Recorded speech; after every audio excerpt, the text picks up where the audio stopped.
Say you have a firm that has a lot of internal resources, cash available, and say you have another firm that doesn't have a lot of internal resources available and thus has to rely on, say, equity or debt in order to raise finance. And the question is, when the firm is forced to go outside and look for cash or look for external finance, does that actually affect the real activity it does, meaning the investment policy, investing in plants, equipment?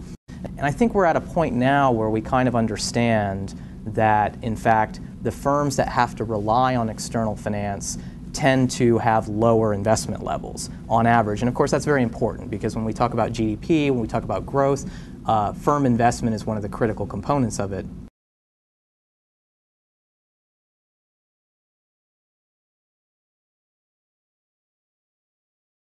When a firm obtains a private loan or a credit agreement from a bank, the bank will sometimes put explicit restrictions in the actual credit agreement on investment. And so it's almost kind of a very obvious thing after the fact that, of course, we're going to see lower investment levels for these firms because the banks are actually putting explicit restrictions on their investment policy. And this is very common. So we showed that about 40% of firms in our sample at some point between 1996 and 2005 get what is a capital expenditure restriction, so an explicit restriction on investment policy.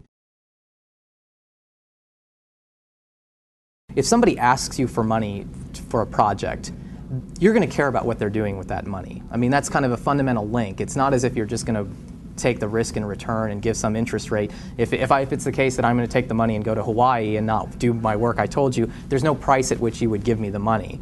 And I think that basic underlying what we call agency problem is really something that I think banks are worried about. When they lend money, they're taking a lot of risk because, of course, they have all the downside exposure, any default risk, but they don't really get any upside return from the investment.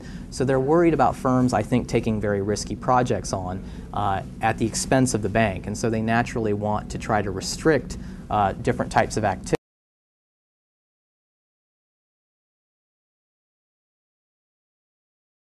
The incentives are such for the managers that they actually have strong incentives to undertake big, risky projects because a lot of them are compensated with equity and they get a lot of the upside return from those projects, whereas the bank is exposed on the downside. So the bank is very concerned that the manager may go out and take on too risky projects that may not be the best thing from the perspective of the banks.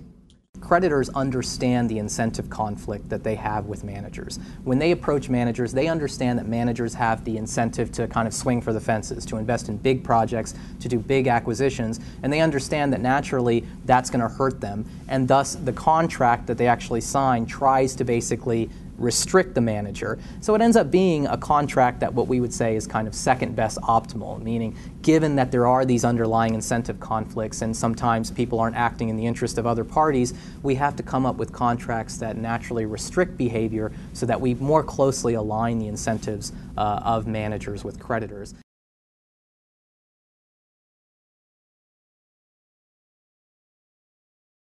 So when a firm gets one of these capital expenditure restrictions, it's usually because the firm's performance is deteriorating. So for example, the classic example is a firm going from investment grade to high yield, as GM and Ford did, say, a couple of years ago. When that happens, the banks come in and they get very conservative and put restrictions on the firm, especially on their investment policy or their acquisition policy. The surprising fact, and I think the one that I think gets the most attention from this paper, is we evaluate the actual cash flow and market to book ratio, or the stock performance, after the restriction is imposed.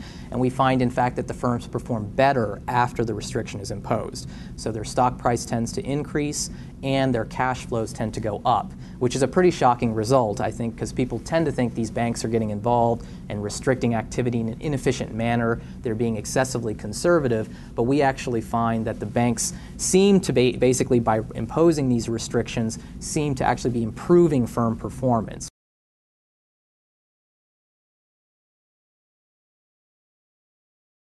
I think our findings pretty convincingly demonstrate that you do see lower investment levels after these restrictions are imposed.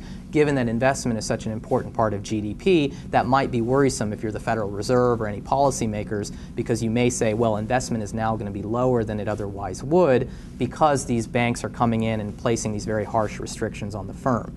But that being said, we do find that the firm's performance actually increases or improves after the restrictions are imposed. So that could actually say that there's more efficiency gains to be made from actually cutting back on investment. Another way of putting that is maybe the economy has been over-investing in inefficient projects for the last 5 or 6 months. And if you look at the merger wave, LBO wave, it's been pretty drastic. And so I'm not going to say it's inefficient, the activity that's been going on, but clearly we've been going through an investment boom, so it might be time to kind of clean out the house and basically get back to looking at efficient projects.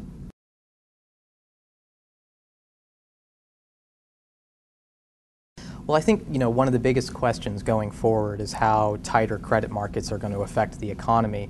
And I think the research that we're doing, both in this paper and in my future research, is all about the restrictions that are placed in private credit agreements on investment, financial covenants, restrictions on acquisitions. And there's no doubt in my mind, and it's already happening, that these restrictions are going to get harsher, financial covenants are going to get tighter. Basically, there are going to be more and more restrictions placed on managers given this recent credit market turmoil. Now, ultimately trying to judge whether or not that's going to have a major impact on the economy is extremely difficult.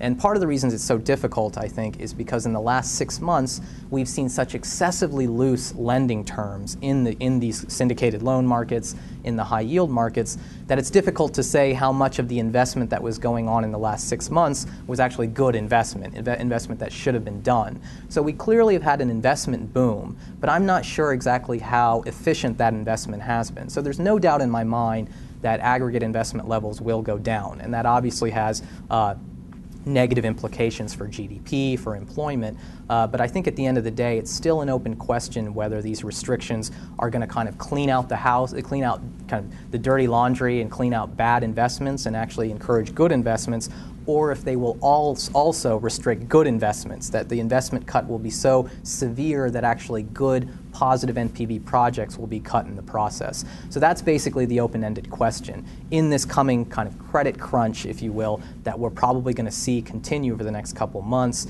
will investment levels decline so drastically that we start to cut out some of the very good projects that should be done?